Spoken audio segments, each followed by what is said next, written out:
Monsieur le ministre, Mesdames et Messieurs les parlementaires européens et nationaux, Mesdames et Messieurs les présidents, Mesdames et Messieurs les partenaires de la filière, chers amis, je suis particulièrement heureux de vous accueillir pour cette rencontre au Léopro, accélérateur de solutions, qui regroupe l'ensemble des maillons de notre filière des huiles et des protéines végétales. Ce film que nous venons de visionner est le révélateur de nos synergies et de la force du collectif. Trouver des solutions, les mettre en œuvre pour nos agriculteurs, nos partenaires, nos collaborateurs et nos clients, voilà notre raison d'être et la fierté de notre modèle qui donne du sens à notre action. Il s'agit de mettre en valeur les potentiels de la ferme France et de son tissu agroalimentaire, de contribuer à la transition énergétique, de valoriser nos territoires, de diffuser nos savoir-faire, y compris à l'international. Mais Monsieur le Ministre, notre pays traverse une période difficile, faite d'incertitudes. L'agriculture n'échappe pas à ses doutes. Voilà 2 ans, Xavier Belin lançait un cri d'alarme.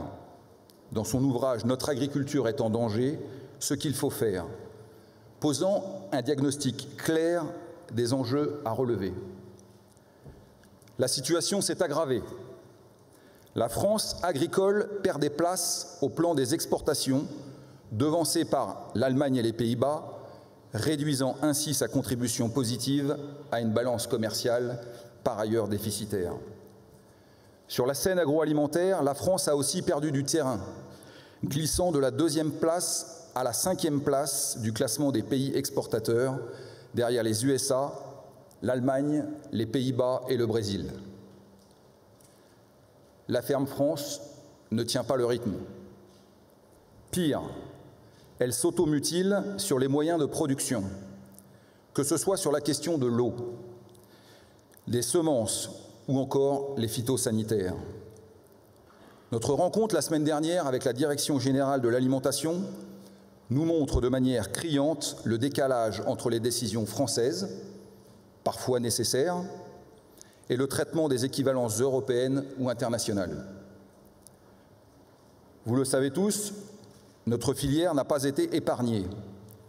Elle a été lourdement impactée par une concurrence accrue et déloyale de biocarburants en provenance de pays tiers, notamment d'Argentine.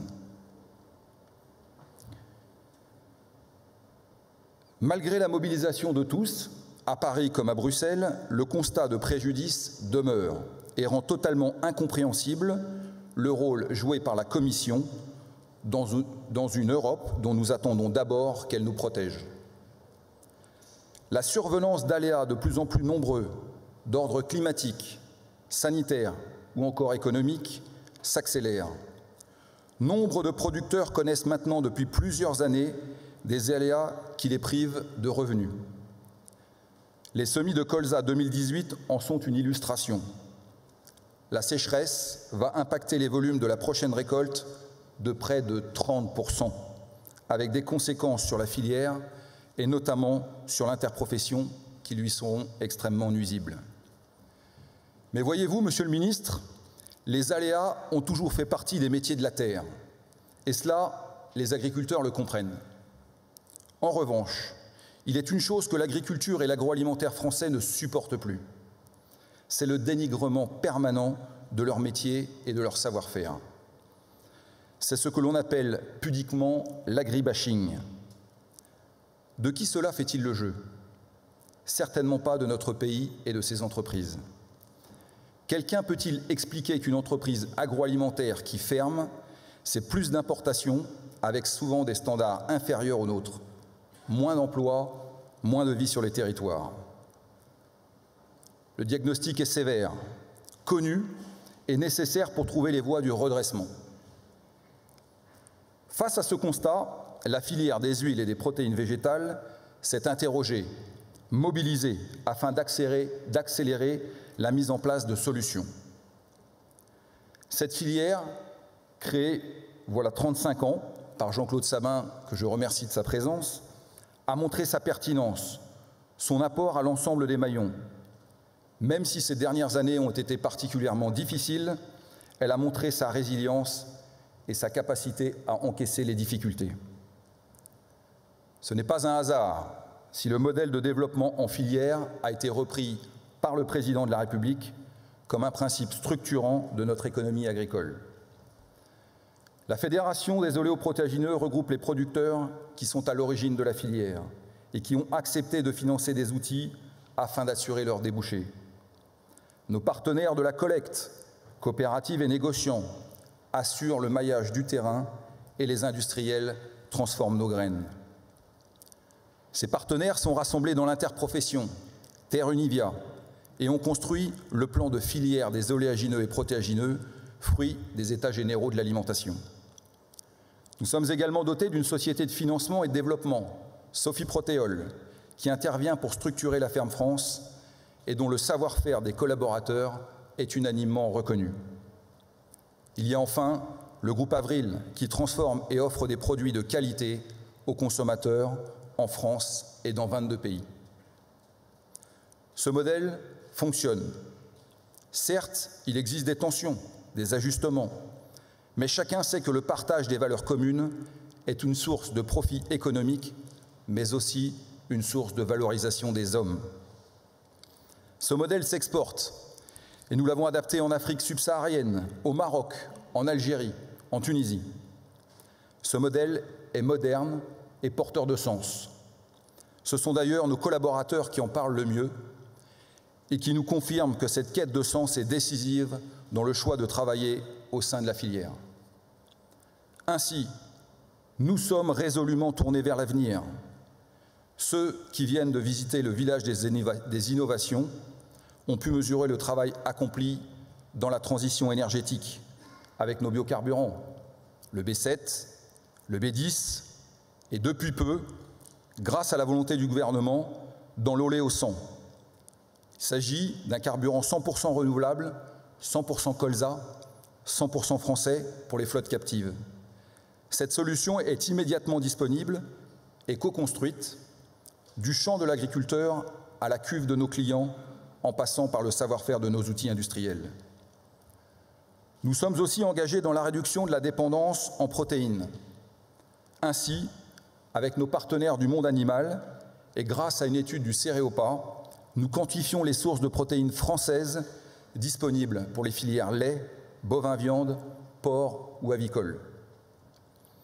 La question de l'utilisation des protéines végétales dans l'alimentation humaine a pris un essor considérable ces derniers mois et là encore, nous étudions avec nos partenaires le déploiement d'outils en France.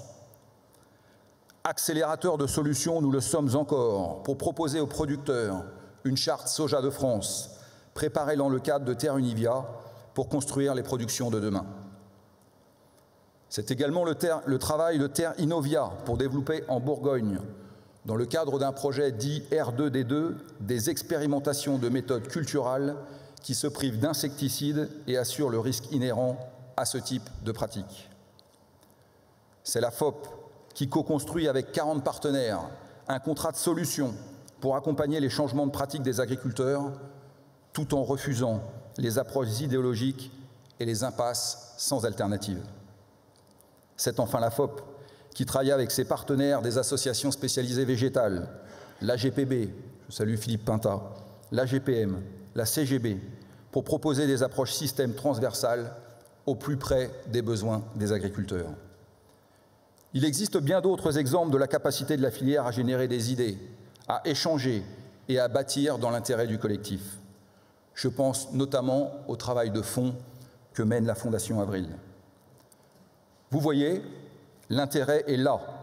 Les idées ne manquent pas, les hommes et les femmes sont mobilisés. Mais seuls, nous n'y parviendrons pas. En fait, la véritable question qui se pose aujourd'hui, et je le dis très sérieusement, est la question suivante. La France veut-elle encore d'une agriculture de production comme solution à la souveraineté alimentaire et énergétique? Le premier facteur de durabilité, c'est la capacité pour les agriculteurs et leurs outils économiques, agro-industriels ou agroalimentaires, à dégager un revenu. pour vivre, investir, innover. La transition souhaitée peut s'éteindre dans une économie globalisée où les grands blocs, comme les États-Unis, la Russie, la Chine, se renforcent et où finalement l'Europe n'affirme pas de vision politique.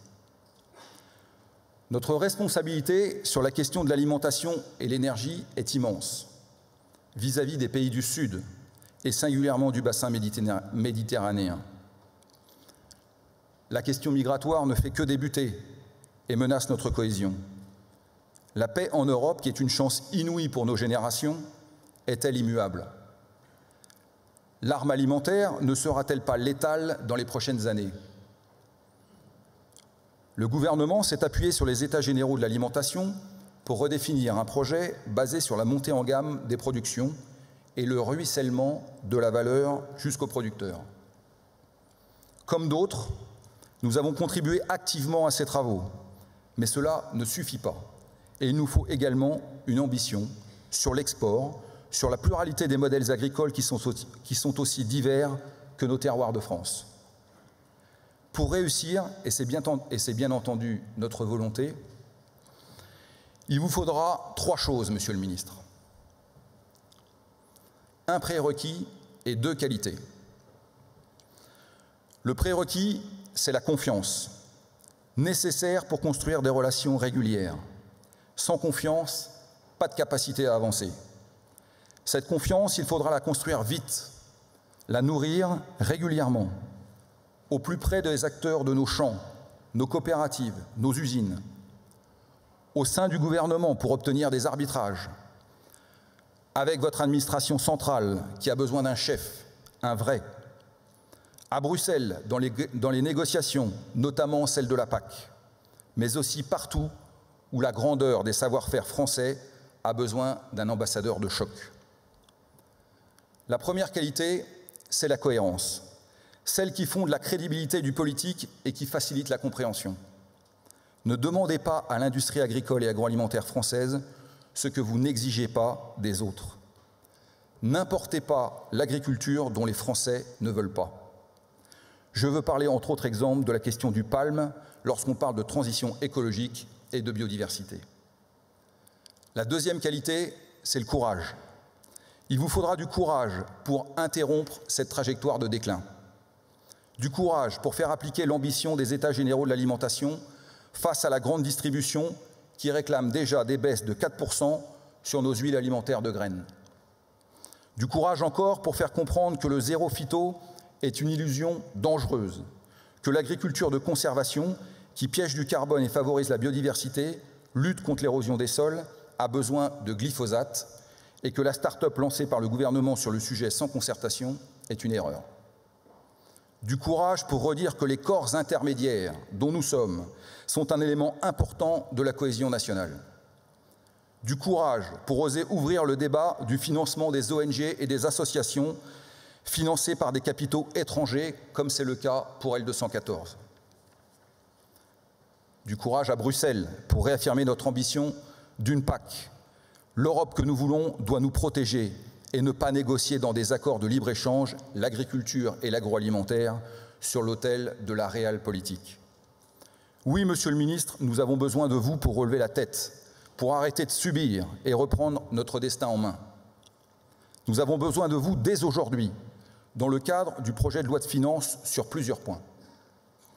Assurer la préservation de la part de 7% dédiée au monde agricole dans la trajectoire TGAP discutée en loi de finances. Toutes les filières biocarburants doivent se développer sans se vampiriser. Nous voulons conjuguer nos forces. Que comptez-vous faire pour promouvoir la distribution et l'utilisation des biocarburants, comme le B10 et le B100, pour participer activement à l'objectif affiché d'une neutralité carbone dans le secteur des transports? Le B100 est le seul biocarburant se substituant intégralement aux énergies fossiles. Pour une question d'équité, nous demandons que les véhicules roulant au B100 puissent bénéficier du suramortissement, comme c'est déjà le cas pour le traitement fiscal d'autres énergies renouvelables similaires.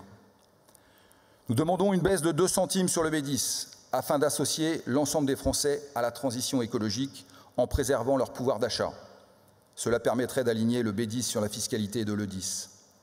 Enfin, il nous paraît judicieux d'incorporer des énergies renouvelables dans le fioul domestique afin d'accompagner les déclarations du président de la République de ces derniers jours.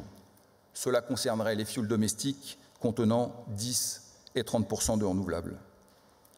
Nous avons besoin de vous, Monsieur le Ministre, à Bruxelles dans les prochaines semaines, évidemment sur la PAC, la sécurisation de son budget, sur la réaffirmation d'une vision économique de cette politique, sur la définition d'un plan protéines qui rompt avec l'asservissement de l'Europe face au continent américain, sur la définition d'un écoschéma qui ne tourne pas le dos à la production. Nous sommes prêts à démontrer l'intérêt économique et environnemental des légumineuses. Toujours à Bruxelles, nous appelons votre attention sur la rédaction de l'acte délégué de la directive RED II. Nous craignons qu'il ne reflète pas l'accord politique issu du trilogue et qu'il ne soit pas cohérent avec le récent schéma national de la déforestation importée. Nous aurons enfin besoin de vous dans le monde pour magnifier le savoir-faire des acteurs français du champ à l'assiette et du champ au réservoir. Redonnez de l'ambition, Monsieur le Ministre, réveillez ce ministère qui se perd trop souvent dans l'ingénierie administrative, alors qu'il sait faire preuve de talent pour peu qu'il soit associé à des projets structurants.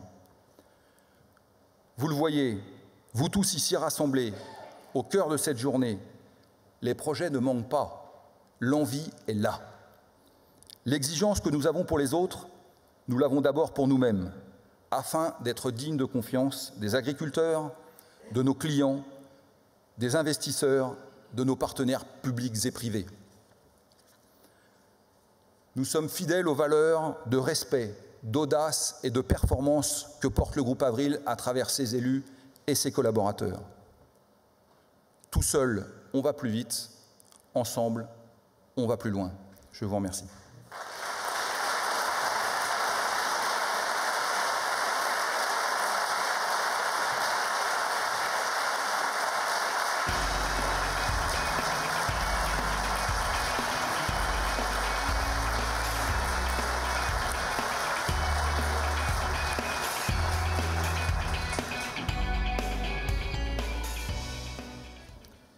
Bien, Monsieur le Président, Mesdames et Messieurs, permettez-moi d'abord de vous dire le plaisir que j'ai à me retrouver devant vous cet après-midi, en m'excusant des nombreux changements qu'il y a eu, mais je subis l'ordre du jour de l'Assemblée nationale qui a changé à plusieurs reprises, et finalement c'est en milieu d'après-midi, donc j'ai un peu de temps pour rester avec vous un instant. Monsieur le Président, très heureux de vous avoir entendu, d'avoir entendu votre discours ferme et cohérent. Je vais essayer de répondre aussi cohérent que fermement à vos interrogations, j'allais dire à vos prescriptions, voire même à vos demandes fermes et cohérentes, et vous dire combien je veux être présent à vos côtés, à côté de votre filière, à côté des Oléopros, pour confirmer la volonté du gouvernement de vous soutenir, et pour m'apercevoir dans ce que j'ai vu dans vos propos et ce que je sais de vous, combien votre organisation est forte, elle est collective, elle est dynamique et elle est porteuse d'avenir. Je voudrais saluer les uns et les autres et vous dire que vous avez eu la chance d'avoir un visionnaire il y a quelques années pour avoir créé cette filière, et félicitations à vous, parce que c'est à partir de ce moment où collectivement, vous avez dit ensemble on est plus fort et on va plus loin, collectivement, vous avez pris votre destin en main avec l'ensemble des maillons qui sont là et ceux qui n'ont pas pu être là cet après-midi. Je pense que vos débats vont être riches et la richesse de vos débats montre, je le disais à l'instant, combien votre filière est forte et combien elle a des atouts. La capacité à fédérer les énergies, la capacité à se projeter dans l'avenir et la capacité à engager des transitions, parce que oui, il faut engager des transitions dans notre agriculture. Ce sont là les qualités essentielles que vous avez démontrées dans votre intervention au nom de l'ensemble de la filière. Et ça me plaît bien, parce que j'adore relever les défis, Monsieur le Président. J'adore relever les défis, et là où je suis, lorsque le Président de la République m'a fait l'honneur de me nommer, j'ai su immédiatement, connaissant le secteur, que c'était plus un ministère de défi qu'un ministère où on pouvait, j'allais dire, entre guillemets, se la couler douce. Mais parce que les défis mondiaux, européens, français sont là, je veux être le ministre qui va répondre à ces défis. Et le premier défi, je veux le dire tranquillement, vous en avez parlé, c'est le défi de réconcilier la France. C'est le défi de réconcilier les Françaises et les Français. Mais pourquoi faire? Le défi de réconcilier l'agriculture et la société. Le défi de réconcilier les agriculteurs, les agricultrices avec les citoyens. Le défi tout simplement de réconcilier le rural et l'urbain. Ce qui se passe depuis quelques jours sur nos ronds-points, dans nos carrefours, dans nos territoires, d'ailleurs plus souvent en zone rurale qu'en zone urbaine, nous montre bien que ces défis sont là et qu'il faut y répondre. Mais s'il y a un sujet que pendant le temps où je resterai à ce ministère, je ne le supporterai pas, c'est l'agribashing. J'ai eu l'occasion de le dire à plusieurs d'entre vous, je serai le bouclier devant les agriculteurs face à l'agribashing. Parce que ce n'est pas comme cela qu'on peut gérer notre pays. Et je le dirai où que je sois, sans cesse. Il est interdit dans ce pays, tout simplement parce que nous sommes en état de droit, il est interdit de brûler un abattoir. Il est interdit de traiter un paysan d'empoisonneur. Il est interdit de toujours chercher un bouc émissaire. Comme il est interdit aux grandes surfaces de prendre les citoyens en otage au défi des paysans et de dire aux citoyens consommateurs que si ça coûte plus cher, c'est parce que le paysan veut que ça coûte plus cher. Ces défis-là, Monsieur le Président, je suis prêt à les relever et je vais les relever. Faites-moi confiance parce que oui, l'agriculture française a une ambition. Elle a une ambition dans le monde, en Europe, mais elle a surtout une ambition dans la force de son histoire. La confiance, la cohérence, le courage, vous n'en manquez pas, je le sais. J'espère que je n'en manquerai pas non plus pour être au rendez-vous de ces défis. Parce que ces défis sont particuliers. À un moment où nous allons négocier la nouvelle politique agricole commune 2020, nous avons des priorités, mais surtout nous avons de la cohérence, du courage et de l'ambition. Cette politique européenne nouvelle devrait être une politique européenne, pas une politique détricotée, une politique par État-nation. C'est une PAC européenne que nous allons défendre. Parce qu'en la défendant, moi je veux défendre une agriculture productive, une agriculture qui exporte, une agriculture qui gagne de l'argent, une agriculture qui nous permet d'avoir une balance du commerce extérieur positive de 6 milliards, même si c'est en retrait, tout simplement une agriculture qui soit dynamique. Mais quand je parle d'une agriculture, je devrais dire des agricultures. Parce qu'il n'y a pas un agriculteur et il n'y a pas une agriculture. Il y a des agricultures. Et la France a besoin d'une agriculture qui exporte comme une agriculture relocalisée. La France a besoin de grandes filières. Si nous sommes 9-10 milliards de citoyens dans le monde, alors il faudra nourrir ces citoyens. Comme après la guerre, nous avons demandé aux agriculteurs français de nourrir l'Europe, la France et l'Europe. Et on ne peut pas leur demander maintenant, dans le modèle qui a été fait depuis 50 ans, de changer tout de go, ça ne marche pas. On ne donne pas des grands coups de volant. Mais en même temps, la transition que vous évoquiez, Monsieur le Président, tout à l'heure, cette transition, elle est réelle. Elle est réelle au niveau des agriculteurs français, elle est réelle au niveau de l'agriculture française. Et c'est la raison pour laquelle la transition vers l'agroécologie est irréversible, qu'on le veuille ou non, que ça plaise ou pas. Mais je sais que les agriculteurs, cette transition vers l'agroécologie, ils ne le font pas pour faire plaisir à la société, ils ne le font pas pour faire plaisir aux Françaises et aux Français, ils le font parce qu'ils en sont convaincus. Parce que lorsqu'on vit tous les jours dans les champs, lorsqu'on vit tous les jours dans les étables, lorsqu'on est au contact de la nature et des animaux, on aime la nature, on aime les animaux. Et c'est ce message-là, ce premier message que je veux faire passer très clairement. Il n'est pas acceptable aujourd'hui de sans cesse montrer du doigt l'agriculture. Il n'est pas acceptable aujourd'hui de sans cesse montrer du doigt les agriculteurs, parce que nous en avons besoin. Outre le fait que les Français aiment leurs agriculteurs, il faut vraiment éviter que la séparation, que la coupure entre celles et ceux qui, partant des villes, viennent habiter à la campagne, souhaitent avoir les mêmes services qu'en ville et pas les inconvénients de la campagne. Parce que ça, ce n'est pas possible. Ce n'est pas notre modèle historique. Alors oui, l'agriculture souffre. Elle souffre notamment des aléas climatiques. Et là, elle a souffert beaucoup de la sécheresse. Et le défi dans lequel vous êtes engagé vous-même, cette filière, est un défi organisationnel, un défi économique, un défi environnemental, un défi sociétal. Mais avant d'y revenir, Je voudrais vraiment dire un mot sur la sécheresse qui a touché notre pays, une grande partie du pays, 70 départements, peut-être 75. Les préfets, les DDT, les DRAF nous font remonter tout cela. Ce sont des conditions inédites, mais est-ce que ces conditions inédites ne vont pas se renouveler une deuxième fois, une troisième fois, plusieurs fois? Des sécheresses, il y en a toujours eu.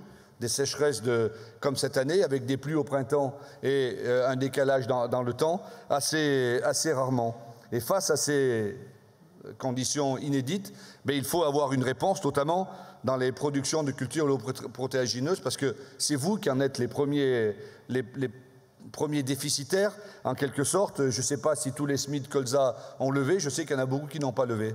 Et je sais que les conséquences pour l'année prochaine seront dramatiques pour cette filière. Alors, dans ce contexte, le gouvernement entend prendre ses responsabilités. Les producteurs de votre filière pourront bénéficier des mesures décidées qui sont assez fortes. C'est 400 millions d'euros que nous venons de mettre sur la table pour répondre à ce défi conjoncturel et à cette sécheresse inédite. Vous avez déjà pu bénéficier, vous, de dérogations exceptionnelles à certaines obligations du verdissement, notamment sur les surfaces d'intérêt écologique. La trésorerie des exploitations a été le mieux possible confortée, avec notamment le versement anticipé d'une aide de la PAC rehaussée. Mais au-delà de ces mesures exceptionnelles et européennes, un plan d'action sur la sécheresse a été activé, je vous le disais à l'instant, et sans attendre, les agriculteurs peuvent mobiliser les dispositifs existants, recours aux dispositifs d'activité partielle, demande de dégrèvement de la taxe sur le foncier bâti, demande de report ou d'allègement de cotisations sociales. Est-ce que cela suffira? Sûrement pas. Mais l'État met le maximum, met le paquet pour être à vos côtés. Et la procédure de reconnaissance des calamités agricoles a déjà été enclenchée, je vous le disais. Le dispositif sera plus réactif parce que je veux veiller à cette réactivité. 3 comités de gestion se réuniront, un en décembre, un en janvier, un en février. Il faudra y aller et au-delà de ces mesures, de cette situation, doit nous amener à préparer l'avenir. Et je reviens au défi que j'évoquais, mais le défi essentiel dans la confiance que vous demandez, surtout dans la cohérence de l'action politique, et c'est tout simplement de dire que nous avons besoin d'une agriculture de production et nous avons besoin d'affirmer, de réaffirmer la volonté que nous avons, qui est tellement évidente, mais il faut le dire, de notre souveraineté alimentaire. Vous l'évoquiez, Monsieur le Président, c'est absolument essentiel. Le premier défi que je vois, c'est celui de la résilience. Vous êtes une filière résiliente et ce défi conditionne votre capacité à évoluer sur le long terme. Vous le savez très bien, j'en suis convaincu. Face à la multiplication des intempéries, il est indispensable que l'ensemble des producteurs puissent assurer plus largement leur production avec le soutien de l'État. Cette assurance sera complétée par un outil efficace et aisément mobilisable, la déduction pour épargne de précaution. Je sais que c'était attendu par beaucoup d'entre vous, c'est inscrit dans le budget, et ce sera le cas jusqu'à 150 000 € à partir de 2019. Je pense que ça va être une respiration forte pour beaucoup d'entre vous. Enfin, la clé pour une plus grande résilience face aux aléas réside évidemment dans la diversification. Diversification des cultures chez les producteurs, diversification des approvisionnements et des débouchés pour les divers maillons de la filière, ce qui nous mène tout droit aux autres défis, notamment le deuxième, c'est celui du contexte, l'évolution du contexte économique. Vous le disiez tout à l'heure, Monsieur le Président, il n'est pas possible de s'engager une nouvelle année dans les négociations commerciales comme nous nous sommes engagés dans toutes celles qui nous ont précédés. Il n'est pas possible que l'agriculteur, le producteur soient encore étranglés par les grandes surfaces et il n'est pas possible que sur l'ensemble de la filière d'amont en aval, du producteur jusqu'au consommateur, en passant par les grandes surfaces, les industriels, les transformateurs, il n'est pas possible que chacun ne prenne pas sa part de l'effort. C'est ce que je vais essayer de faire dans les jours qui viennent. Je vais rencontrer l'ensemble des acteurs. Je suis mandaté par cela par le Premier ministre pour bien poser les choses sur la table, les points sur la table. Et si les choses n'avançaient pas comme elles devraient avancer, eh bien alors nous communiquerons et nous citerons la situation et nous regarderons ce qu'il en est. Mais pour cela, j'aurais besoin aussi que les interpros se mobilisent. Parce que dans le cadre de la loi Egalim des EGA, la volonté qu'a eu le Président de la République, notamment dans son discours de Rungis, c'était évidemment de mettre en avant, au-devant, les interprofessions. C'est par l'organisation des interprofessions que l'ensemble des secteurs, que l'ensemble des filières seront évidemment beaucoup plus fortes.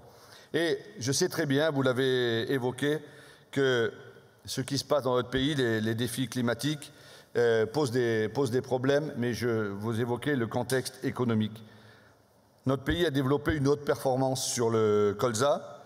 Cela a été rendu possible grâce à la bonne valorisation de l'huile. Mais ces débouchés font face à une concurrence déloyale, croissante, de l'huile de palme sur les marchés internationaux, aux contraintes qui pèsent sur notre biodiesel. J'y reviendrai dans un instant, mais à l'inverse, l'horizon peut aussi s'avérer très prometteur du côté du marché des protéines. C'est donc une évolution considérable qui doit être opérée par la filière et que vous avez déjà initiée, je le sais. Le troisième défi est celui de la durabilité. Pour un secteur économique comme le vôtre, la durabilité relève moins de la contrainte que du choix stratégique. Et je sais que ces choix, vous les faites parce que vous êtes proactifs.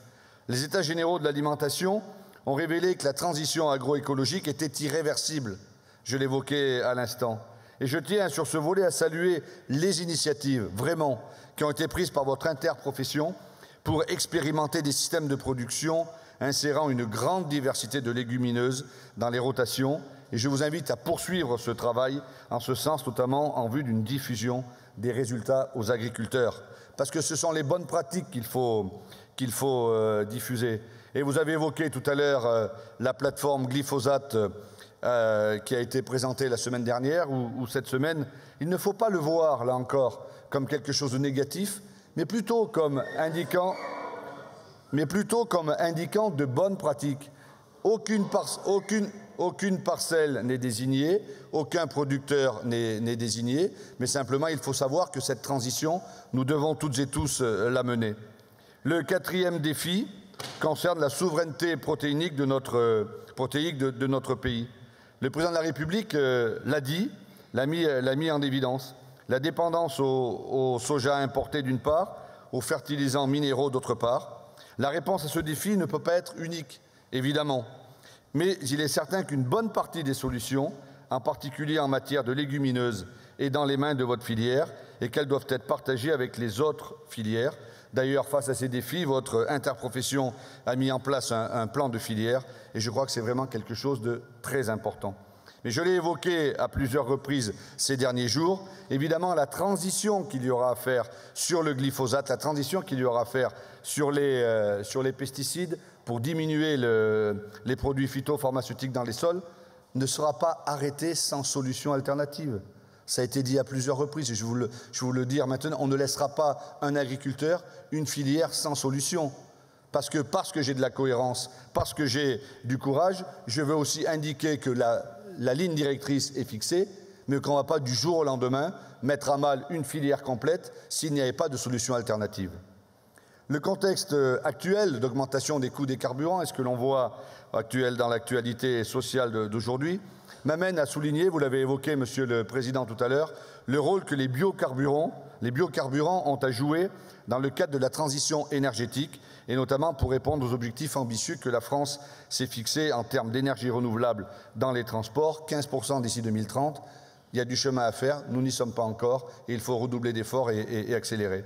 Cette filière, vous l'avez dit, elle est dynamique, elle est génératrice d'emplois, elle est génératrice de valeur ajoutée pour nos territoires. C'est une économie circulaire qu'il faut absolument développer. Et je me réjouis du développement des carburants enrichis en biodiesel avec le développement du B10 et le lancement récent du au 100, le B100. Je sais votre demande, j'ai entendu tout à l'heure mon collègue parlementaire qu'il y a un sujet sur la fiscalité. Nous allons regarder ce sujet sur la fiscalité. Je ne suis pas sûr que ça puisse se faire là dans les 2 ou 3 jours qui restent sur le budget de cette année. Nous verrons bien ce que décidera le Parlement. Mais je sais que ce sujet-là doit être mis sur la table. Et par rapport à une autre de vos interpellations, au cours des débats sur la nouvelle directive des énergies renouvelables, j'ai veillé, mon ministère a veillé, je me suis engagé personnellement à veiller au maintien du plafond de 7% pour les biocarburants conventionnels. Et dans le cadre de la PPE qui vient d'être présentée il y a maintenant 48 heures, ce pourcentage est acté. Il nous faut bien sûr rester vigilants sur l'élimination progressive des biocarburants à fort risque de changement indirect d'affectation des sols, mais je sais que vous l'êtes. Enfin, la loi EGA que vous avez évoquée, que beaucoup évoquent, pose question. Allons-nous réussir? Allons-nous réussir cette transition? Les États généraux de l'alimentation ont été un succès. Vous y avez participé. Beaucoup de personnes, toutes les filières, tous les secteurs y ont participé. Mais aujourd'hui, je sais, j'entends la déception qu'il y a. On n'avance pas, ça ne va pas assez vite, on ne voit pas la sortie. Et l'un des résultats, des conclusions des EGA était le constat que le poids de l'amont était très déficitaire dans les négociations commerciales, je l'évoquais. Et c'est la raison pour laquelle, dans les jours qui viennent, nous allons prendre des ordonnances pour le seuil de revente à perte, pour les prix anormalement bas, pour les promotions. Et j'espère que ces ordonnances permettront de faire bouger les choses.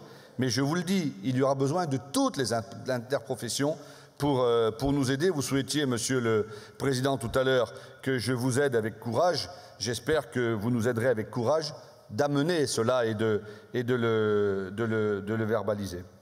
La loi s'attelle également à répondre aux fortes demandes sociétales exprimées lors des États généraux. Et le texte prévoit notamment, vous y avez fait référence tout à l'heure, d'encourager les protéines végétales dans la restauration collective publique. Là encore, il y a des efforts à faire, mais il y a une ouverture et il y a un marché. Et au-delà de la loi, l'État s'emploie avec le grand plan d'investissement sur le volet agricole, doté de 5 milliards d'euros, d'essayer d'avancer et d'investir dans les orientations que j'ai évoquées. Enfin, ça fait 2 fois que je dis enfin, mais c'est vraiment enfin cette fois, j'en viens à l'enjeu des protéines qui vous tient à cœur et qui me tient vraiment à cœur. Cet enjeu constitue à la fois une réponse aux défis évoqués et une grande opportunité pour créer la valeur de nos territoires.